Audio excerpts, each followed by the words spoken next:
Temos aquele bate-papo gostoso, Dr. Mauro Moreira, vereador do Rei daqui de Bragança Paulista, que está tratando um assunto aí que é de suma importância, que é a questão da primeira infância, que nós já abordamos já há 2 semanas atrás, esse bate-papo que vai prolongar. É um assunto que a gente vai continuar aqui, que é uma coisa de interesse e é a preocupação realmente de todos, de toda a sociedade, a verdade é essa. E hoje a gente vai falar um pouquinho sobre essa questão que envolve a intersetorialidade da educação. Né, doutor? O que vem a ser isso? A gente sabe que são vários e vários elementos, mas o que vem a avocar nessa questão que envolve a intersetorialidade na educação de Bragança, do Brasil, vamos colocar assim, através das leis que foram colocadas pelo governo federal, disciplinando, dando prazo, tudo isso.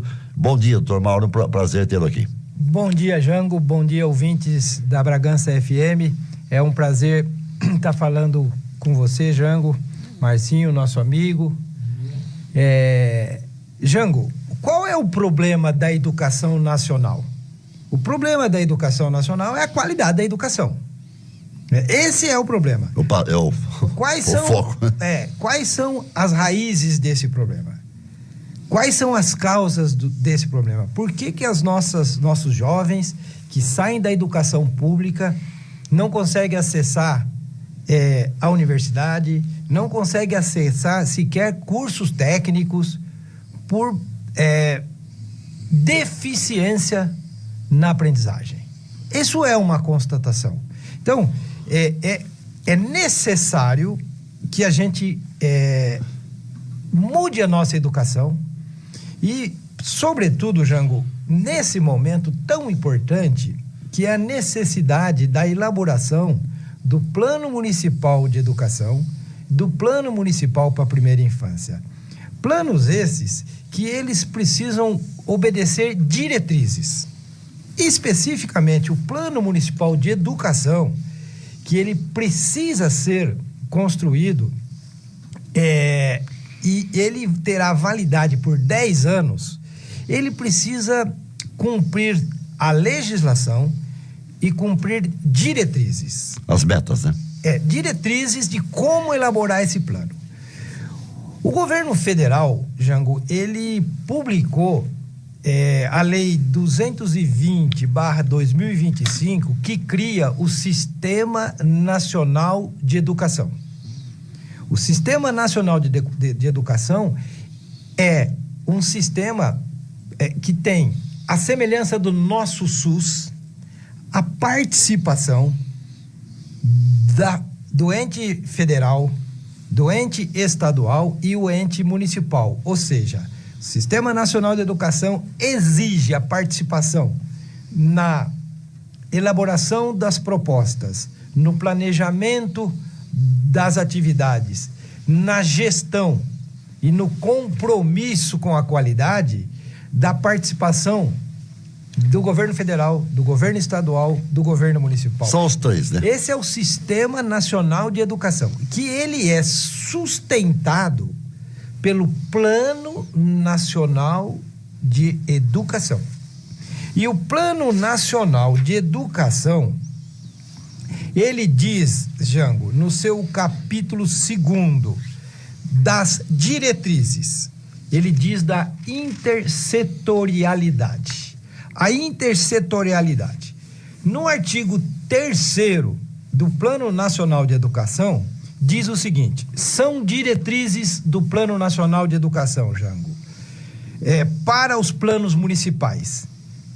Item 1, a visão sistêmica do planejamento da política educacional e sua relação com outras áreas. Então está no artigo 3º do Plano Nacional de Educação, o artigo das diretrizes.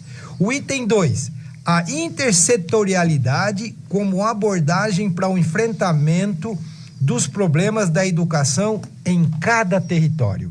Então está no Plano Nacional de Educação 2 diretrizes que trata da necessidade da intersetorialidade.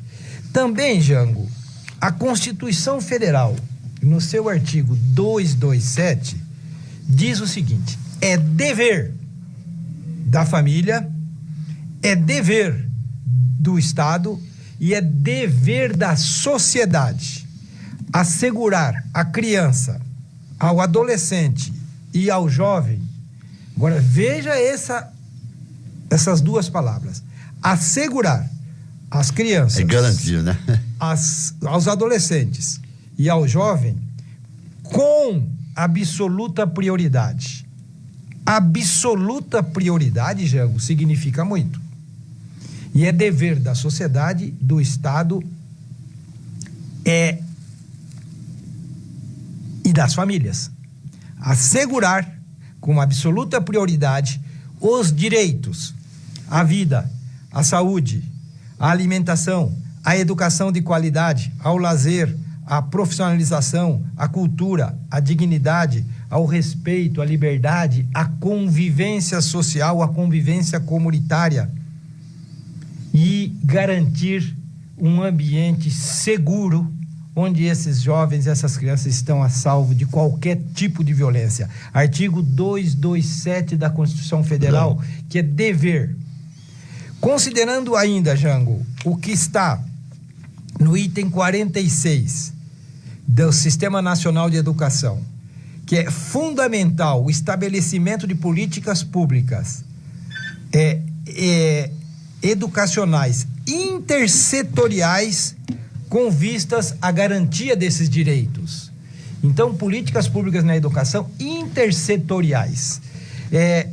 Então, a necessidade da gente pensar na intersetorialidade é o único caminho para a gente atender a nossa Constituição, atender o Plano Nacional de Educação e atender e permitir a construção do Sistema Nacional de Educação, onde governo federal, governo estadual, governo municipal coloque recursos, proponha políticas públicas, proponha controle e monitoramento de metas, possa juntos construir um plano de educação que resolva o nosso problema da educação, e o nosso problema da educação é a baixa qualidade, demonstrada por vários indicadores. Então, a intersetorialidade é o olhar das instituições governamentais, das instituições não governamentais, da sociedade civil como um todo, de professores, das famílias, sobre o território onde acontece a educação. Então, a escola no bairro Araras. Como é esse território? Qual é o acesso dessas crianças à escola? O ambiente. Qual é o ambiente escolar? Qual é a capacitação dos professores que estão nessas escolas? Qual é o recurso financeiro que essas escolas têm? Qual é a estrutura de apoio psicológico a essas crianças, a esses professores? Então, ter esse olhar para o território onde acontece o processo educacional e ter esse olhar por vários setores do poder público, vários setores da sociedade, é que se chama de intersetorialidade. Porque a gente sabe, Jango, que só as políticas públicas organizadas pelo Executivo não estão dando conta de resolver o problema da educação, que é a qualidade da educação. É acreditado, é o fruto da sociedade de amanhã que não está sendo, a gente fala, adubado, cuidado, regado, né, doutor Mauro? Exatamente. Esse é o jargão popular, né? Exatamente. Tudo começa, a intersetorialidade precisa iniciar no território como, Jango? Através do diagnóstico. Sim. Então, ter o olhar para a diversidade. Então, quão diverso é aquela comunidade? Né? É uma comunidade que tem pessoas de várias etnias, é uma comunidade que tem pessoas de várias religiões, é uma comunidade que tem pessoas diferentes. Isso é a riqueza da sociedade, é a diversidade. Então, quando olhar-se o território para construir políticas públicas intersetoriais, nós precisamos olhar a diversidade. Também precisamos olhar no território, Jango, as possibilidades. Quais são as possibilidades que eu tenho de implementar ações educacionais na cultura, no esporte, na saúde, nesse território? O que eu tenho de equipamento público nesse território? Então, ter esse olhar para as possibilidades de políticas públicas intersetoriais. E a complexidade do território, né? Quão complexo é esse território? É um território que tem escola privada, é um território que tem escola pública, é um território que tem escola da educação infantil, é um território que tem escola técnica. Quão complexo é esse território? Para que eu possa pensar ações integradas. Esse é o caminho para a educação que a gente pensa para o futuro. A educação que tem que obrigatoriamente ter esse diagnóstico feito com o olhar de várias secretarias, de vários atores da sociedade. Da sociedade no todo, né, Mauro? Porém, sem abrir mão da participação dos outros entes responsáveis. Lembrando que a responsabilidade, o dever da educação é da família. Da família. Começa, né? É o número 1. É da família, é do poder público e é também da sociedade. São esses 3 entes os responsáveis pela educação pública no município. E são esses grupos que precisam se articular no sentido de propor políticas públicas dentro do Plano Municipal de Educação, que nesse momento começa embrionariamente a nascer no nosso município, e espero que se considere, porque isso depende, Jango, quase que exclusivamente de uma iniciativa do Poder Executivo. Se o Poder Executivo quiser, tem pessoas na sociedade que querem contribuir.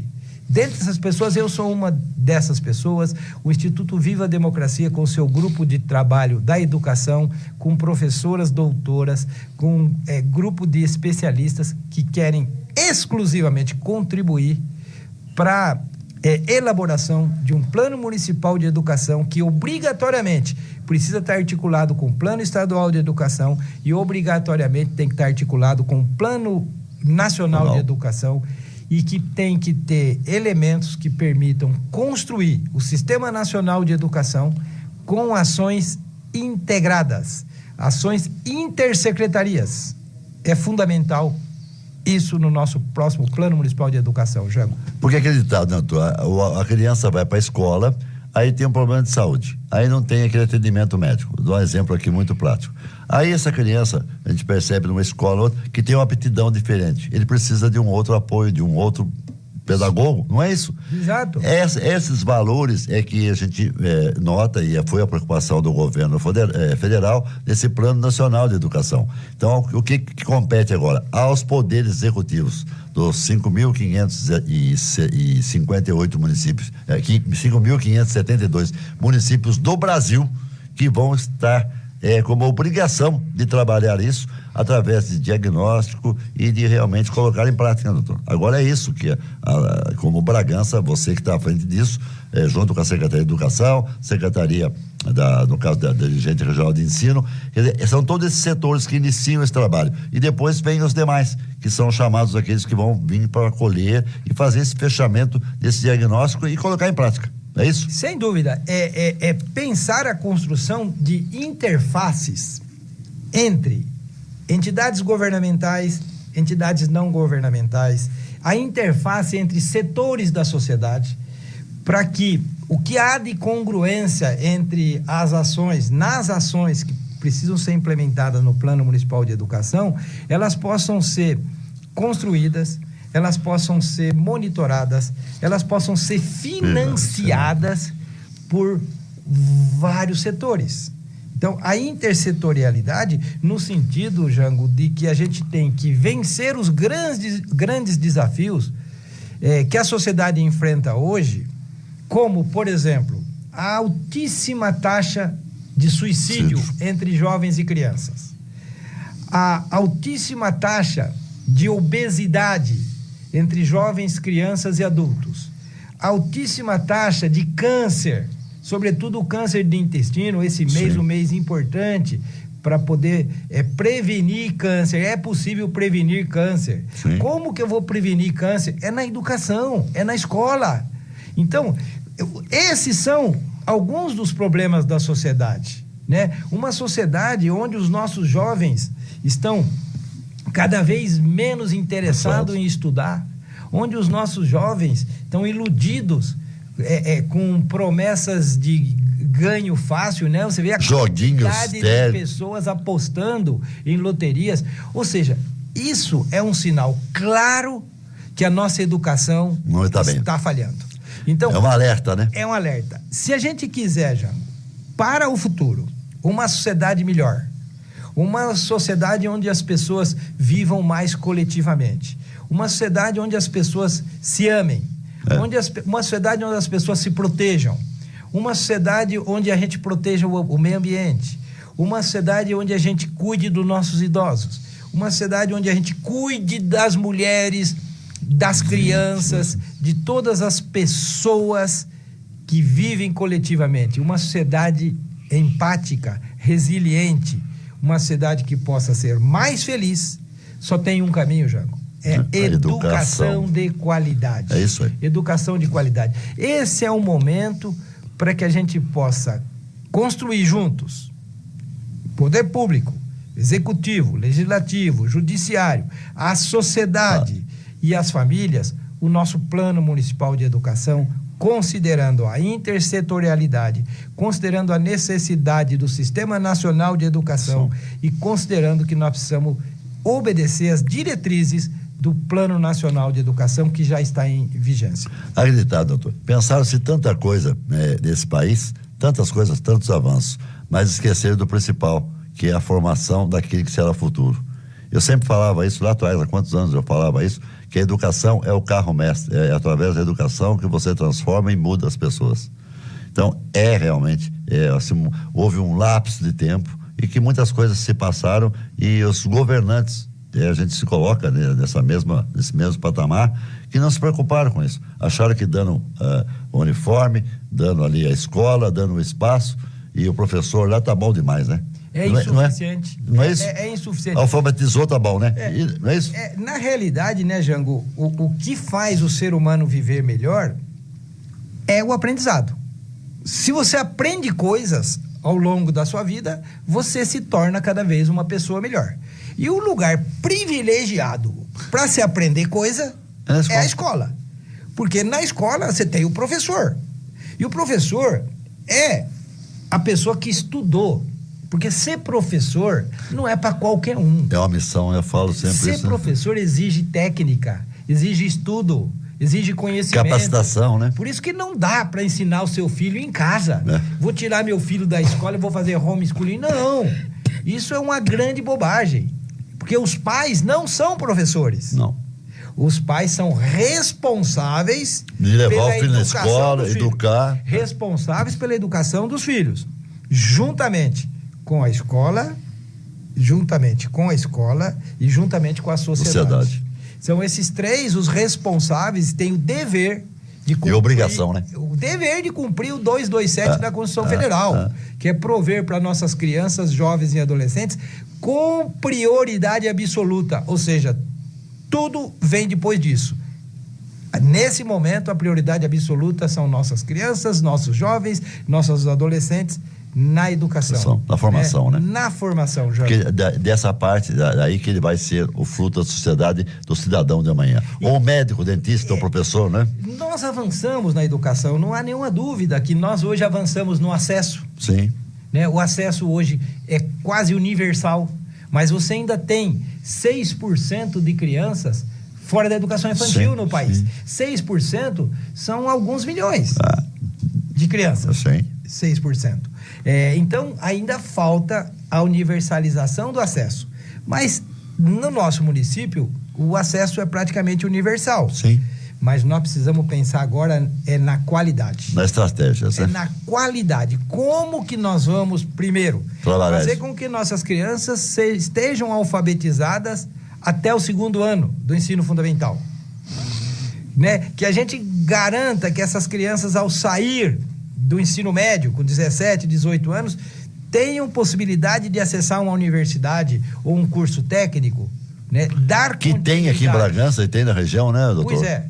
E a gente tem que lutar para isso. As ferramentas estão aí, né? A qualidade da educação. Então é todos pela educação, nesse momento. Que coisa boa. Esse bate-papo nós temos toda terça-feira, doutor Mauro Moreira. Doutor Mauro, vamos falar um pouquinho, conversar agora há pouco com o padre José Milton, sobre o hospital, que começou as obras aí do Hospital Santa Clara, aqui da nossa faculdade, né? Eu digo, a nossa Universidade de São Francisco. E a gente estava comentando aqui. Isso realmente a gente fala sempre, né? É um ganho muito grande para a cidade, esse hospital. O senhor, como médico, sabe muito bem disso. Um hospital regional, que Bragança precisava há muito tempo, né? Sem dúvida, Jango. Eu quero cumprimentar o padre José Milton. Tive a oportunidade de ouvir a sua fala, padre, parabenizá-lo por esse espírito de cidadão, esse espírito fraterno, esse espírito franciscano. Esses dias, Jango, eu estava ouvindo Frei Beto, e ele considerou São Francisco como a figura mais importante da história para ele. E eu também. Pelo exemplo de vida, né? Pelo exemplo de vida. E que Clara de Assis seguiu os exemplos de São Francisco, né? E eu queria até sugerir para o padre José Milton e para você, Jango, para o Marcinho, para quem tiver disposição e disponibilidade, ler um livro escrito pelo Henrique Prata. O Henrique Prata é o presidente do Hospital do Amor, antigo Hospital do Câncer de Barretos. Ele escreveu esse livro, o último livro que ele escreveu, chama Parque dos Lobos. Eu comprei alguns exemplares porque eu já dei de presente para várias pessoas. O Parque dos Lobos diz o seguinte: o SUS, para muitas pessoas, é defendido da boca para fora. Muitos agentes políticos, prefeitos, ministro da saúde, secretários estaduais de saúde, secretários municipais de saúde, diretores de hospitais, dizem da boca para fora que defende o SUS, mas não defende o SUS. O Parque dos Lobos diz a respeito destas pessoas. E o Henrique cita o nome de várias dessas pessoas do cenário nacional que dizem que defende o SUS só da boca para fora. São lobos em pele de cordeiro. Então, Parque dos Lobos, exatamente que o Henrique quer dizer isso, né? Lobos em pele de cordeiro. Defende o SUS, mas não tem nenhuma atitude que demonstre o que estão falando. Por isso a gente considerar sempre que o discurso das pessoas não tem valor nenhum sem ação, né? Se um discurso for distante da ação, se for um discurso distante da prática. Então, quando o padre José Milton falou o que ele falou hoje, eu assino embaixo. Porque se a gente tiver um hospital privado, e o Hospital Santa Clara é um hospital privado, reconhecendo o enorme trabalho que a Universidade de São Francisco faz no município e na região, o enorme trabalho que o hospital universitário faz, na alta sem recursos, né? Com demanda reprimida, não consegue atender o que é pactuado com ele, porque ele precisa socorrer a urgência e emergência. Absolutamente compreensível. Mas eu entendo, Jango, se for mais um hospital privado, onde você vai ter 150 leitos, e uma parte disso é SUS, a outra parte é privado? Não. Aí vai ser tudo SUS. Se esse hospital for 100% SUS, eu acho que será um grande avanço. Um grande avanço. Mas todo hospital privado que tem dupla porta, como diz o padre José Milton, a porta do SUS é mais estreitinha. Então, eu penso que a ideia que o padre José Milton coloca, e eu concordo absolutamente, que se a Universidade de São Francisco se dispuser a permitir uma gestão separada desse complexo de 150 leitos, uma gestão para o SUS, só para o SUS, nós vamos ter um grande avanço na cidade. Mas se não, nós teremos que construir um hospital aqui para o SUS. Não, eu falo isso porque até nós aí participamos e tivemos aqui, né, Márcio, várias entrevistas com tanto na época do Frei Tomás, quando começou tudo isso, agora o Frei Bartolomeu, o Leandro, o HUSF e o próprio governador que esteve aqui presente, no mês de abril, nós tivemos lá, e é realmente SUS. É realmente SUS, é hospital regional. Até, Mauro, você que é médico, E é uma das coisas que a gente fica, assim, Bragança é uma região muito grande, tem quase 500 mil habitantes a região Bragantina. Por que essa questão do CROSS fica tudo em Campinas, essa questão de vagas? É uma coisa para se pensar, né? Nós temos agora um momento eleitoral, onde teremos aí presidente, governador, principalmente governador e deputados estaduais e federais. Podia se tornar um negócio mais flexível para a região Bragantina, porque tudo depende de Campinas, e nem a vaga às vezes fica em Bragança, você vai ter que ir para Itatiba, para Jundiaí, né? Um transtorno que causa na família quando precisa de uma UTI, de uma casa de urgência, né, doutor? Ô Jango, mas sem dúvida nenhuma, esse modelo do CROSS é um modelo falido, um modelo que tem criado muito mais problemas do que solução, porque quando você tem um modelo de fluxo com demanda reprimida, você reprime todas as artérias que chegam nesse fluxo. A demanda, né? Todas elas ficam reprimidas. Então, é um modelo ultrapassado, tem que ser repensado esse fluxo. Eu tenho a impressão de que a forma de financiamento precisa modificar o fluxo do financiamento, né? O fluxo do financiamento, eu acho que concentrar o fluxo do financiamento no plano no Fundo Municipal de Saúde, o financiamento, a gestão de 100% do financiamento, quer seja a gestão, não a participação com o recurso, porque você tem recurso federal, recurso estadual e recurso municipal. São três. Mas é tripartite que fala. Esses recursos precisam estar num cofre único. E o fluxo precisa estar num único lugar. Então, a DR7, ela, através do CROSS, ela controla o fluxo de quantos municípios, de qual é o tamanho dessa região. E a nossa região está sempre esquecida. A nossa região na saúde, Jango, foi esquecida pelo governo do estado. O governo do estado esqueceu de nós, né? Uma região, como você falou, perto de 500 mil habitantes, que encolheu o número de leitos, nós não temos leitos suficientes para atender nossas urgências e emergências, e os nossos pacientes com câncer não conseguem tratar. A lei exige que o tratamento se inicie no máximo em 60 dias. Tem pacientes, Jango, há 2, 3 anos, né? Esperando há mais de ano por uma cirurgia com câncer. Isso é desumano, isso é perverso, isso é cruel, e isso tem que ter responsabilidade de algum agente público. O governo do estado esqueceu de nós. Com certeza. Turma, um abraço, uma boa sessão. Hoje tem sessão de Câmara Municipal, 14 horas, e terça-feira a gente volta aqui novamente para a sequência desse assunto que está levando aí, eu digo, a vários e vários setores da sociedade que estão começando a acordar para isso. Isso é um dado importante. É muito importante, e eu quero me dirigir especificamente às famílias das crianças, as famílias dos jovens e dos adolescentes que estão nas escolas públicas. Vocês precisam assumir o compromisso com a qualidade da educação de seus filhos. A oportunidade é agora. Participe da escola, ajude o professor, ajude a escola, ajude com ideias para o Plano Municipal de Educação.